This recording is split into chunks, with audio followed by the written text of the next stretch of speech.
डूबूंगा मैं फिर तैराऊंगा, थोड़ा डूबूंगा मैं फिर तैराऊंगा, ज़िंदगी तू देख मैं फिर जीताऊंगा, ज़िंदगी तू देख मैं फिर जीताऊंगा। हेलो नमस्कार, मैं मोहित यादव स्वागत करता हूं हमारे अपने परिवार सक्सेस पॉइंट फिजिक्स सब में। चलिएगा आज अपन स्टार्ट करते हैं न्यूक्लियर फिजिक्स का, और अपना जो लेक्चर चल रहा था यूनिट फर्स्ट पे, और ये शायद सेकंड या थर्ड लेक्चर है, तो इसको अपन देखते हैं। कल की क्लास नहीं हो पाई तो उसके लिए थोड़ा यार कुछ टेक्निकल इशू की वजह से और कल क्लास अपलोड नहीं हो पाई, लेकिन कोई बात नहीं है। कल संडे है, कल अपन 2 क्लास लेंगे या एक बड़ी क्लास ले लेंगे, तो उस क्लास को अपन कवर अप कर लेंगे और वो जल्द अपन कोर्स को और जल्दी से कंप्लीट कर लेंगे, ठीक है। चलेगा आज की क्लास में अपन बिना किसी देरी के स्टार्ट कर लेते हैं वैद्युत चतुर्ध्रुव आघूर्ण। वैद्युत चतुर्ध्रुव, वैद्युत चतुर्ध्रुव आघूर्ण। देखो ये अपन को कैलकुलेट करना है। वैद्युत चतुर्ध्रुव आघूर्ण कैलकुलेट करने के लिए आज का ये अपना पॉइंट रहने वाला है, ये अपना टॉपिक रहने वाला है वैद्युत चतुर्ध्रुव आघूर्ण। अब देखो वैद्युत चतुर्ध्रुव आघूर्ण को कैलकुलेट करने के लिए सबसे पहली बात है अपन कोई भी एक न्यूक्लियस लेंगे, और न्यूक्लियस ऐसा लेंगे जिसमें धनावेश सतत रूप से वितरित होगा। एक ऐसा न्यूक्लियस लेंगे और उस न्यूक्लियस में अपन किसी भी अल्फांश के कारण कोई एक पहले छोटा सा अल्फांश ले लेंगे, आयतन अल्फांश, जो अपन ने सेकेंड ईयर में बहुत पढ़ रखा है।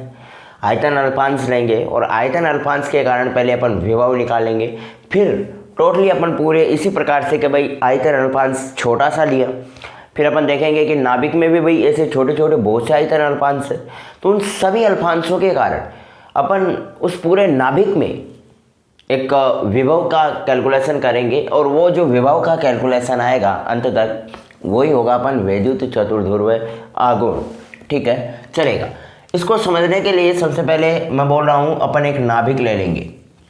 ये अपना नाभिक हो गया, और नाभिक में कोई फ्रेम मान रहा हूँ अक्ष वाई जेड, अक्ष वाई और जेड ये मैं कोई फ्रेम मान रहा हूँ। इसमें आप एक बात का ध्यान रखना, इस फ्रेम में ये जो मैंने फ्रेम माना नाभिक में, ये फ्रेम नाभिक के ओरिजिन पे हो कोई ज़रूरी नहीं है, कि यानी ये जो फ्रेम है इस फ्रेम का ये जो ओरिजिन है पॉइंट ओ, ये नाभिक के ओरिजिन पे हो, ये कोई ज़रूरी बात नहीं है, हो भी सकता है और नहीं भी, ठीक है। अब देखो इसमें सबसे पहले अपन कोई भी, मैं एक छोटा सा आयतन अल्पांश ले लूँ, यहाँ पे ये लो एक मैंने छोटा सा आयतन अल्पांश ले लिया, और इसके कारण अपन पहले विभव की कैलकुलेशन करेंगे। और मान के चले ये यहाँ पे कोई बिंदु P है और इस बिंदु P पे ये आयतन अल्पांश स्थित है, तो बिंदु O से और ये आयतन अल्पांश की जो दूरी है वो मान के चलो R है, ठीक है। यहाँ तक ये दूरी R है, और यहाँ पे मान के चलिए जेड एक्सिस पे कोई पॉइंट P है, और P से जो आयतन अल्पांश की दूरी है वो है अपनी A। P से जो आयतन अल्पांश की दूरी है वो A है, और अपनी P से बिंदु O के बीच की दूरी है वो कैपिटल R है। इस कैपिटल R में भी कई बार बच्चे कंफ्यूज हो जाते हैं कि यार ये इस न्यूक्लियस की रेडियस भी हो सकती है क्या, लेकिन ये बात बिल्कुल भी ये कहना और सही नहीं होगा कि ये जो कैपिटल R है वो नाभिक का न्यूक्लियस है। कैपिटल R ये बिंदु जेड एक्सिस पे कोई बिंदु P है और अपने फ्रेम का ओरिजिन O है, उसके बीच की दूरी है, ना कि ये R अपना कोई भी न्यूक्लियस का और रेडियस है, ठीक है। कैपिटल R कभी भी न्यूक्लियस का रेडियस नहीं मानना है, कई बार गलत कंसेप्ट माइंड में घूम जाता है, या कभी भी ये नहीं मानना है कि ये फ्रेम नाभिक के ओरिजिन पे हो, जरूरी नहीं है, हो भी सकता है नहीं भी, तो ये बात ध्यान रखना। और जैसा कि मैं बोल रहा हूँ कि धनावेश सतत रूप से वितरित है, यानी सभी जगह पे धनावेश क्या है, वितरित है। अपने परिधि पे भी धनावेश होगा, अपने ओरिजिन पे भी धनावेश होगा, यानी बिल्कुल समान रूप से धनावेश क्या है, वितरित है। ये इस प्रकार से इस नाभिक में और धनावेश वितरित है।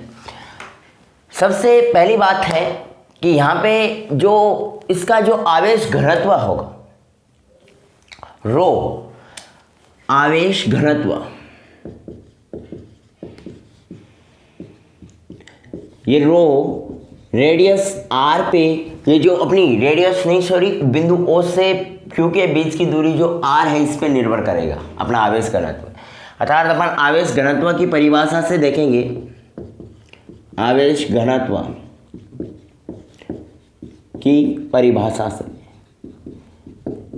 और ये जो अपने आयतन अल्फांश माना, ये यहाँ पे कोई पॉइंट Q है और इस Q पॉइंट पे आपने कोई आयतन अल्फांश माना तो मान के चलिए इसका जो आवेश होगा वो तो dq और ये d इसका क्या हो गया, आयतन हो गया।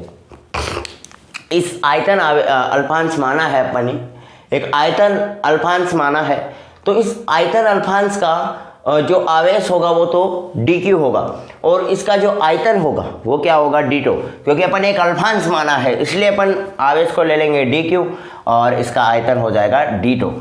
आवेश घनत्व की परिभाषा से आवेश घनत्व क्या होता है, रो, और रो आवेश घनत्व होता क्या है, आवेश घनत्व क्या होता है, तो आवेश घनत्व होता है कि किसी भी आयतन में उपस्थित जो चार्ज है उसको अपन बोलते हैं आवेश घनत्व। और अक्सर अपन आयतन आवेश घनत्व ले लें तो ये कहना और ज़्यादा उचित होगा। आयतन, जो अपना आयतन आवेश घनत्व है, आयतन में उपस्थित चार्ज वो क्या कहलाता है, आयतन आवेश घनत्व कहलाता है।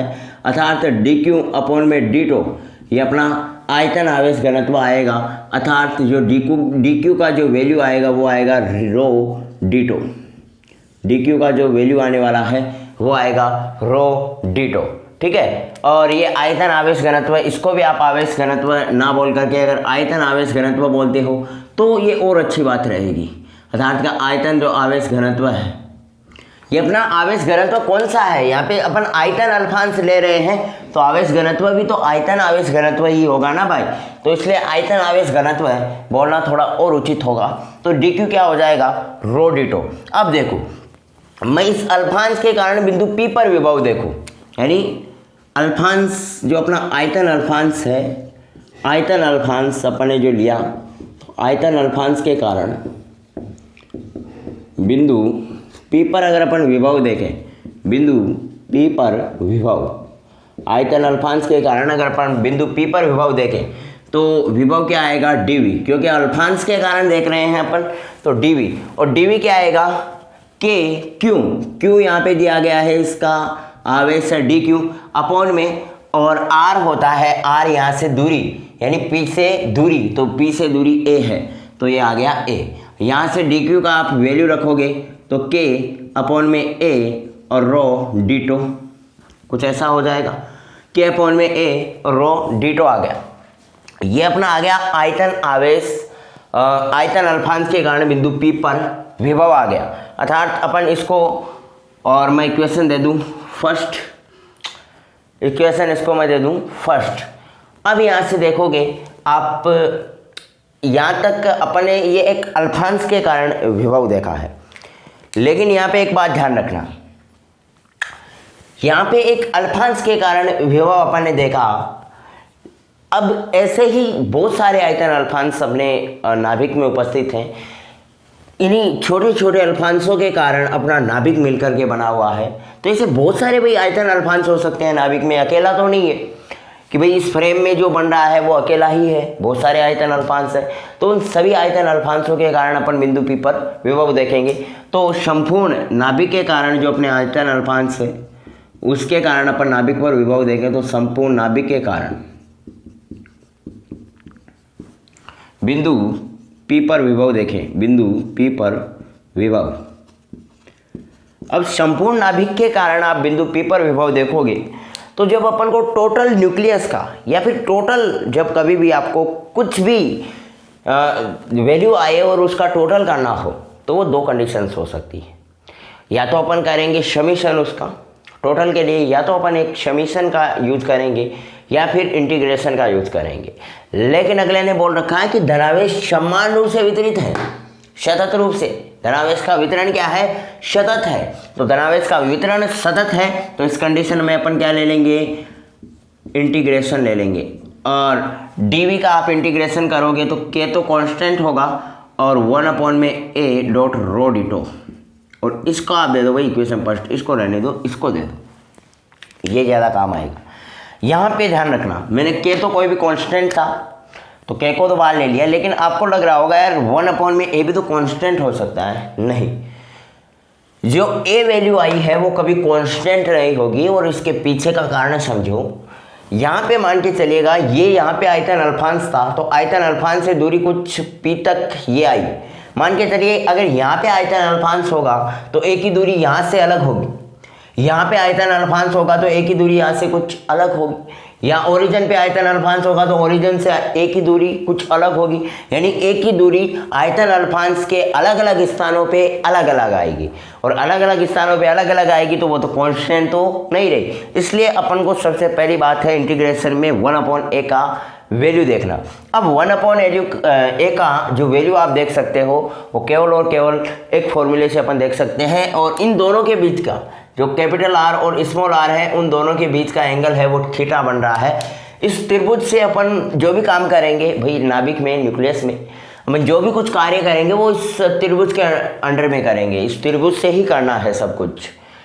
अब देखो इस त्रिभुज से आपको क्या करना है, इस त्रिभुज से अपन को सबसे पहले कोसाइन फॉर्मूला यूज करेंगे, और वहाँ से अपन 1/a की वैल्यू ज्ञात करेंगे।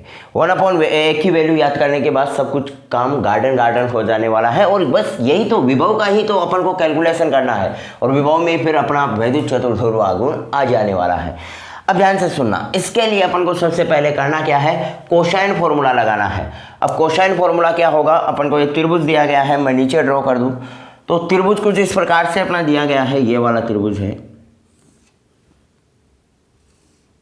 ये पॉइंट Q दिया गया है, ये P है और ये O है। P और O से कैपिटल R दूरी है, और P और Q के बीच की दूरी A है, और या O और Q के बीच की दूरी स्मॉल r है, और इन दोनों के बीच का कोण थीटा है। कुछ त्रिभुज यही दिया गया है, बिल्कुल सर यही दिया गया है।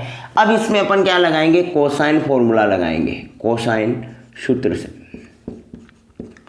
कोसाइन सूत्र क्या होता है, ध्यान से सुनना। कोसाइन सूत्र होता है कोस थीटा ज्ञात करने का, यानी इस त्रिभुज से अपन को कोस थीटा ज्ञात करना है।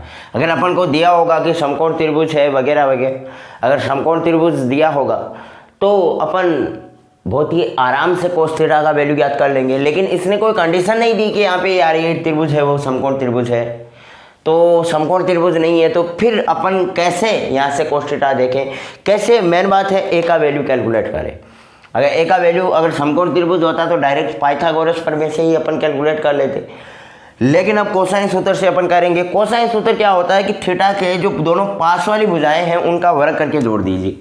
थीटा की पास वाली भुजाएं हैं कैपिटल आर और स्मॉल आर का स्क्वायर, तो दोनों का वर्ग करके जोड़ दो, और तीसरी जो भुजा बच गई उसको माइनस करके घटा दो, यानी उसको घटा दो भाई, माइनस तीसरी भुजा का वर्ग करके और घटा दो, और अपोन में 2 के गुणा में और थीटा की दोनों साथ वाली भुजाओं को गुणा करके रख दो। बस यही है अपना कोसाइन फॉर्मूला। ये वाला जो फॉर्मूला आ गया वो अपना आ गया कोसाइन फॉर्मूला। अब देखो इस चीज को अपन आगे देखें। अब देखो कोस थीटा ये आ गया। अब यहां से मैं क्या लिख दूं, कैपिटल आर स्क्वायर प्लस में small R square minus A square is equal to आ गया 2r कोस थीटा, यही आ गया। अब देखो यहाँ से ए स्क्वायर का वैल्यू क्या आ जाएगा, कैपिटल आर स्क्वायर प्लस में स्मॉल आर स्क्वायर माइनस का 2r कोस थीटा। यहाँ से ए का वैल्यू क्या आ गया, तो under root capital R square plus में small R square minus 2r cos theta. यहाँ से अगर मैं ए में और आर स्क्वायर कॉमन ले लूँ तो बाहर आएगा, तो आर यहाँ पे 1 प्लस में आर स्क्वायर अपॉन में capital R square minus 2r cos theta upon में कैपिटल आर स्क्वायर आ गया, कैपिटल आर स्क्वायर आ गया। यहाँ से अगर मैं 1 अपॉन में ए कर लूँ तो ये क्या आ जाएगा, 1 अपॉन में आर के साथ, और ये 1 प्लस में स्मॉल आर स्क्वायर अपॉन में capital R square minus 2r cos theta upon में कैपिटल आर स्क्वायर की पावर 1/2 आ गया। ऊपर लेके जाओगे तो माइनस में आ जाएगी, तो 1/1 का वैल्यू आएगा वो 1 अपॉन में आर, 1 प्लस में स्मॉल आर स्क्वायर अपॉन में capital R square minus 2r cos theta, और अपॉन में कैपिटल आर स्क्वायर की पावर माइनस का 1/2 आ गई। अब यहाँ से इसको सूत्र को फॉर्मूला करने के लिए अपन द्विपद प्रमेय लगाएंगे। तो अपने पास जगह बहुत कम रहेगी, तो इसलिए सबसे पहले मैं चाहूँगा कि आप इस चीज़ को नोट डाउन कर लें। तो सबसे पहले आप हेडिंग डाल लें वैद्युत चतुर्ध्रुव आघूर्ण, और वैद्युत चतुर्ध्रुव आघूर्ण हेडिंग डाल के ये का ये डायग्राम बना लें, और डायग्राम बना के लिखे भाई इसमें जल्दी से भाई डायग्राम बना ले। वैद्युत चतुर्ध्रुव आघूर्ण हेडिंग डाल के डायग्राम बना ले और डायग्राम बना के लिखे।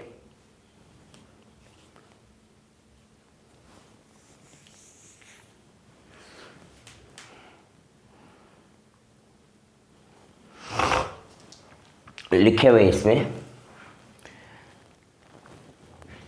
माना नाभिक के अंदर एक आयतन अल्फांश स्थित है। माना नाभिक के अंदर एक आयतन अल्फांश स्थित है। माना नाभिक के अंदर एक आयतन अल्फांश स्थित है जिसकी बिंदु O से दूरी स्मॉल r, जिसकी बिंदु O से दूरी स्मॉल r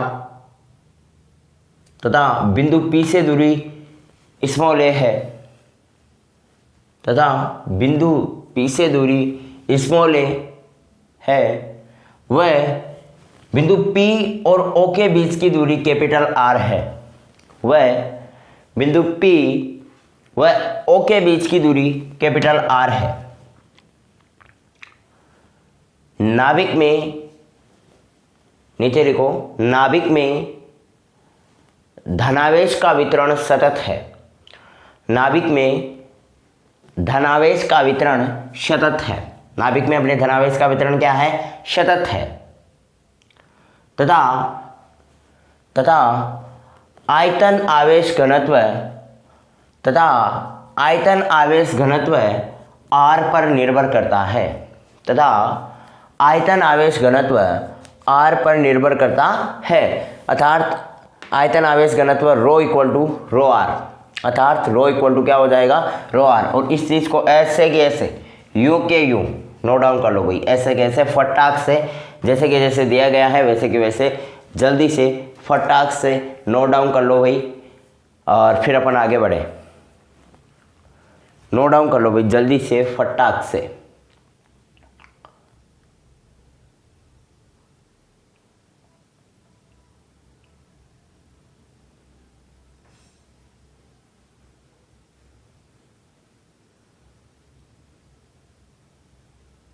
फटाक से भी नोट डाउन कर लो।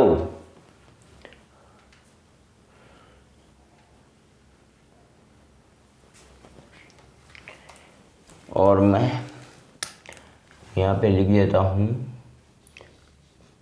इक्वल टू के 1/a रो डिटो। ये समीकरण अपन को काम में आएगी, बाद में मैं सबको मिटा दूंगा। जल्दी से भाई इस चीज़ को नोट डाउन कर लो फटाक से, बिना समय व्यर्थ किए।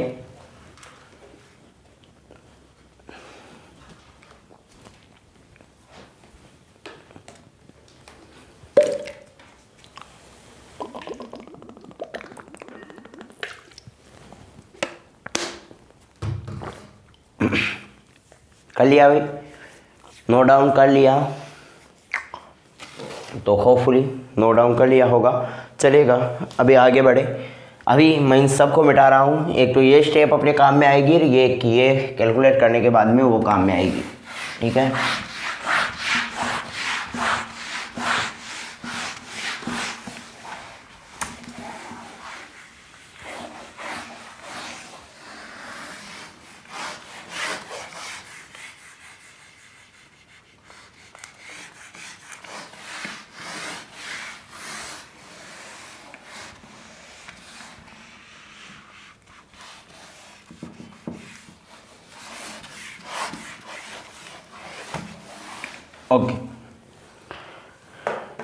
ओके भाई, ये वाली स्टेप को अपन को आगे बढ़ाना है। तो यहाँ पे देखो इसका और द्विपद प्रमेय के प्रसार से देखो यहाँ पे क्या बन रहा है, 1 प्लस में x की पावर n। तो द्विपद प्रमेय प्रसार आप जानते हो, द्विपद प्रमेय प्रसार से,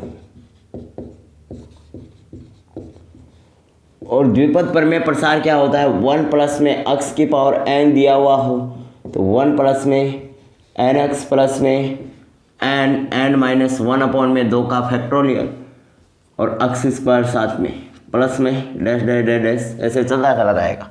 इसको इसी प्रकार से खोलना है तो 1/a तो आपको दिया गया है इक्वल टू 1/r, और ये देखो 1 + nx तो 1 और n का वैल्यू है -1/2 तो -1/2, और अक्स ये हो गया स्मॉल r स्क्वायर अपॉन में कैपिटल R स्क्वायर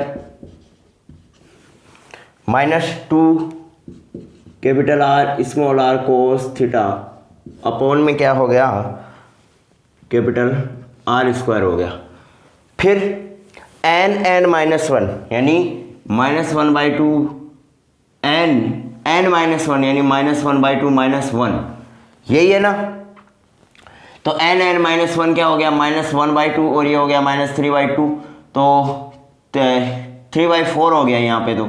और देखो साथ में 2 का फैक्टोरियल भी दिया गया है, 2 का फैक्टोरियल, 2 का क्या दिया गया है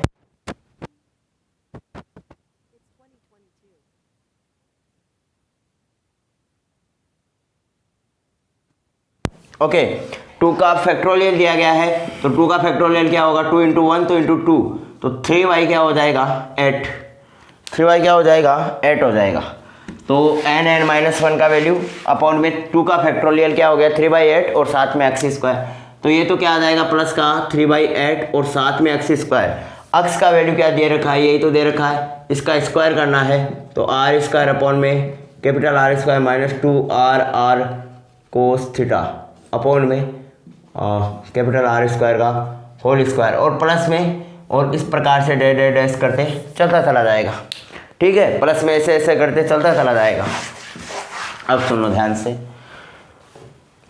अब इस प्रसार को आपको खोलना है जो कि सेकेंड ईयर में और अवकल समीकरण की जो डिफरेंशियल इक्वेशन की बुक थी उसमें अपन ने खूब ऐसे प्रसार खोले हैं, बहुत ही लल्लू काम हो गया अब तो।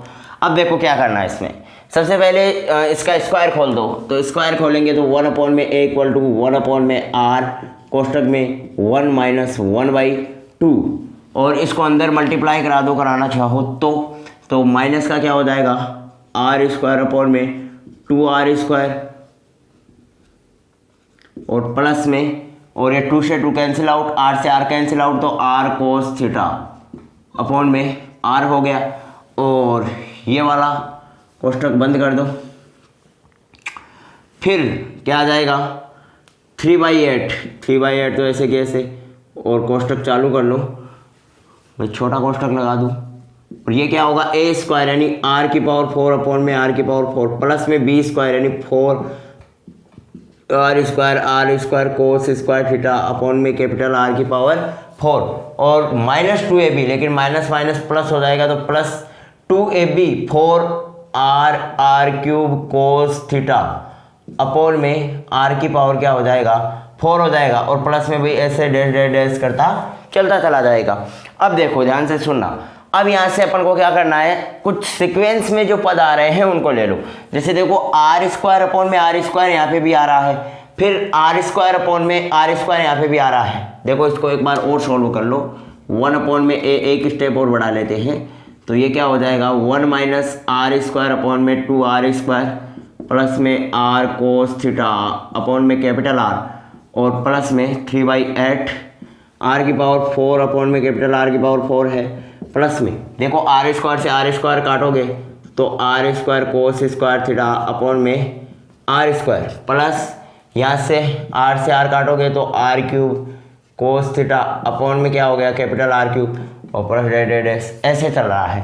तो यहाँ पे आप देखोगे, देखो r square by capital R square small r³ upon capital R³ small r⁴ upon में कैपिटल R⁴, ये देखो यानी सीक्वेंस वाइज चल रहा है। यहाँ पे आप देखोगे ना तो देखो r स्क्वायर r³ r4 फिर r5 r6 r7 इस प्रकार से जैसे जैसे अपन पदों का प्रसार करेंगे तो ये सीक्वेंस वाइज चल रहा है। तो इसमें अपन को एक काम करना है, कुछ छोटी डिजिट ले लेनी है और बाद में कह देंगे भाई सीक्वेंस में इसी प्रकार से चलता चला जा रहा है, तो अपन r स्क्वायर तक का पद ले लें ताकि सॉल्यूशन थोड़ा आसान रहे, क्योंकि ये सीक्वेंस में चल रहा है, ये तो अपन को नज़र ही आ रहा है। तो सीक्वेंस में चल रहा है तो अपन यहाँ पे क्या करेंगे 1/r तो ऐसे कैसे, यहाँ पे 1 ऐसे कैसे प्लस में r कोस थीटा अपॉन में कैपिटल R ऐसे कैसे, ठीक है। फिर इसको तो यहाँ पे ले लो और यहाँ पे मैं ले लूँ प्लस का आर स्क्वायर अपॉन में कैपिटल आर स्क्वायर, दोनों पदों में मैं कॉमन ले रहा हूँ। दोनों पदों में जैसे ही मैं कॉमन लेऊंगा तो यहाँ से बचेगा क्या, एक बात बताओ, यहाँ पे तो बच गया माइनस का 1/2, यहाँ पे क्या बचेगा आर स्क्वायर वाला, ये देखो यहाँ पे हो गया 3 × 4 और ये हो गया कोस स्क्वायर थीटा अपॉन में ये हो गया 8, यही हो गया। तो और ये है प्लस में और वहाँ पे आएगा माइनस का 1/2, यहाँ से 4 से 4 काटोगे 3/2 और तो ये हो गया 3 कोस स्क्वायर थीटा -1/2, ये हो गया। तो आर स्क्वायर के कोष्टक में आ जाएगा 3 cos square theta -1/2, 3 cos square theta -1/2। और भाई मैं बाकी पदों को छोड़ रहा हूँ कि भाई ऐसे कैसे चलते चले जाएंगे।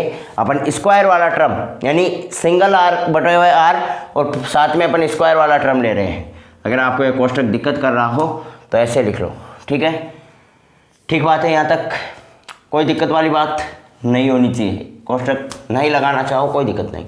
अब देखो यहाँ तक ये क्लियर हो गया। अब सबसे पहले और अपन को क्या करेंगे, तो भाई सब कुछ तो हो गया, अब क्या करेंगे, आर को अंदर मल्टीप्लाई करा दो।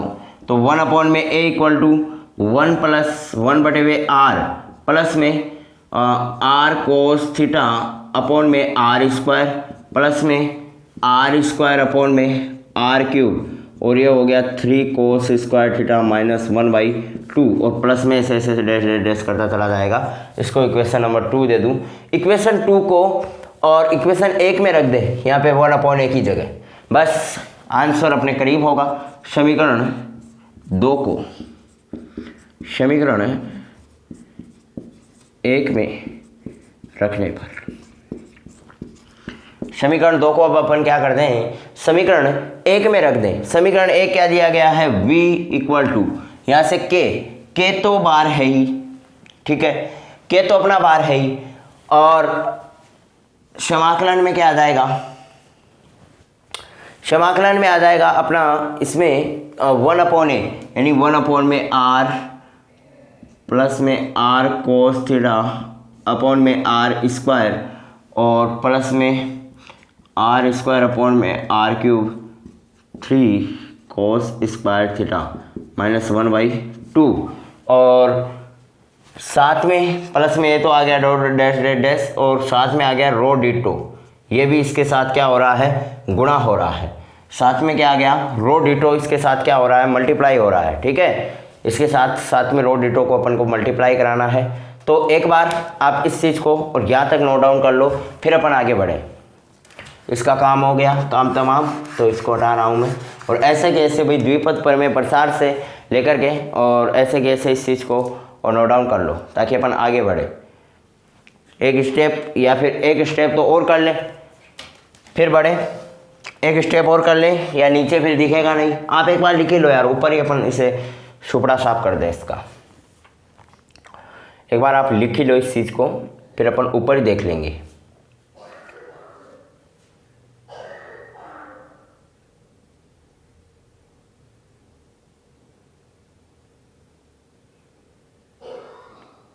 जल्दी से भाई फटाक से और नोट डाउन कर लो फटाक से।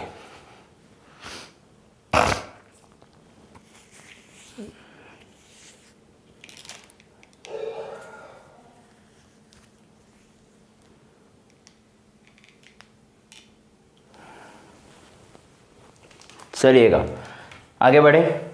कर लिया होगा नोट डाउन होपफुली, अगर नहीं किया है तो भाई वीडियो को फ्यूज करके और आप नोट डाउन कर लेना। अब मैं आगे बढ़ रहा हूँ और इस सब को हटा रहा हूँ, अपन को इसकी ज़रूरत है सिर्फ और सिर्फ।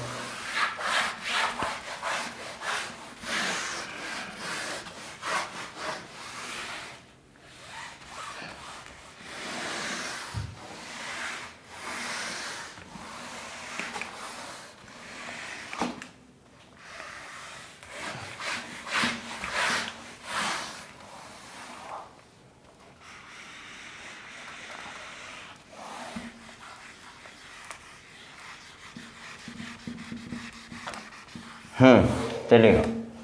अब देखो यहाँ से अपन क्या कर सकते हैं, रो डिटो को अंदर मल्टीप्लाई कराना है और क्या करेंगे, तो v = k तो ऐसे के ऐसे दिया गया है।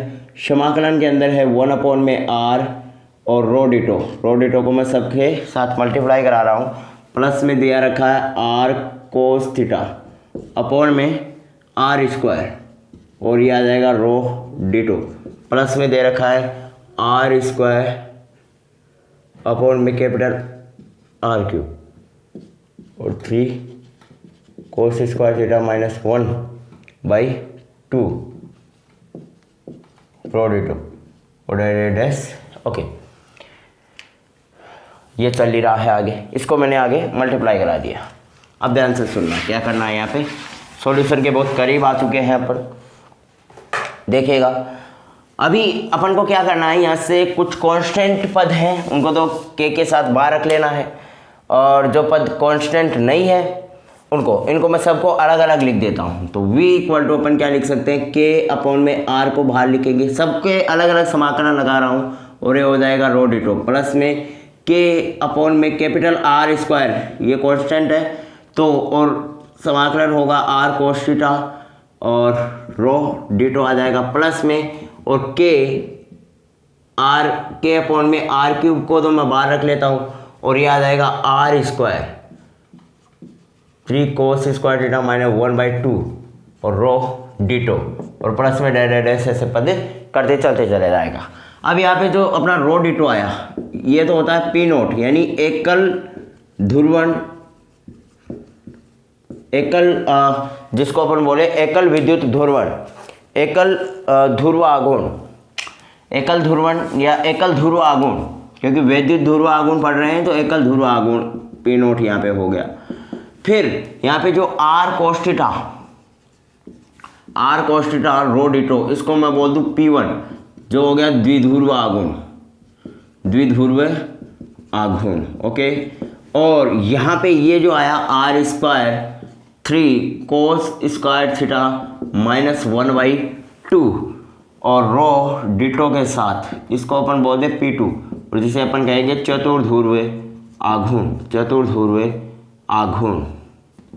अरे भाई, चतुर्ध्रुव आघूर्ण, ये क्या हो गया, चतुर्ध्रुव आघूर्ण। सबका वैल्यू यहाँ पे पुटअप करा दो, तो k अपॉन में r, और ये P0 प्लस में k अपॉन में r स्क्वायर P1 प्लस में k अपॉन में r क्यूब P2, और प्लस में डैश करता चला जाएगा। और ये जो आपकी समीकरण आई, कौन सी समीकरण 3, ये समीकरण 3 ही क्या करती है, अपने चतुर्ध्रुव आघूर्ण को प्रदर्शित करती है। तो इस चीज़ को नोट डाउन कर लो भाई। समीकरण 3 ही अपने बिंदु P पर विभव को व्यक्त करती है, नाभिक के कारण बिंदु P पर विभव, और चतुर्ध्रुव आघूर्ण ये आ गया अपना, जो अपन को पूछा था वैद्युत चतुर्ध्रुव आघूर्ण, ये तो ये वाला आ गया। और ये समीकरण 3 बिंदु P पर विभव को क्या करती है, व्यक्त करती है। जल्दी से भाई फटाक से इस चीज़ को नोट डाउन करें। और आज की क्लास को भाई अपन को यहीं पे समाप्त करना पड़ेगा, क्योंकि क्लास में अगर अपन आगे बढ़ेंगे मज़ा नहीं आएगा यार।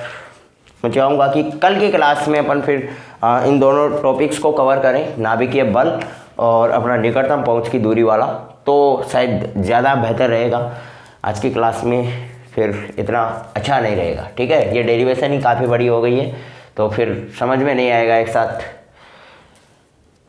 घोटाला हो जाएगा बिना फालतू का, ठीक है। तो होपफुली आपने यहाँ तक नोट डाउन कर लिया होगा। अगर नहीं किया है तो भाई वीडियो को पॉज करके या फिर स्क्रीनशॉट लेकर के जैसी भी आप सुविधा यूज करना चाहें कर सकते हैं। अभी जो समय हमें इससे ज़्यादा मोहलत नहीं देगा, अभी मैं आपसे विदा लेता हूँ। मिलते हैं नेक्स्ट क्लास में, तब तक के लिए हंसते रहिएगा, मुस्कुराते रहिएगा, अपनी फिजिक्स को यूं ही दमदार बनाने की कोशिश करते रहिएगा, और इस फिजिक्स को बेहतर बनाने के लिए मैं आपके साथ हमेशा खड़ा रहूँगा। Bye bye, have a nice day.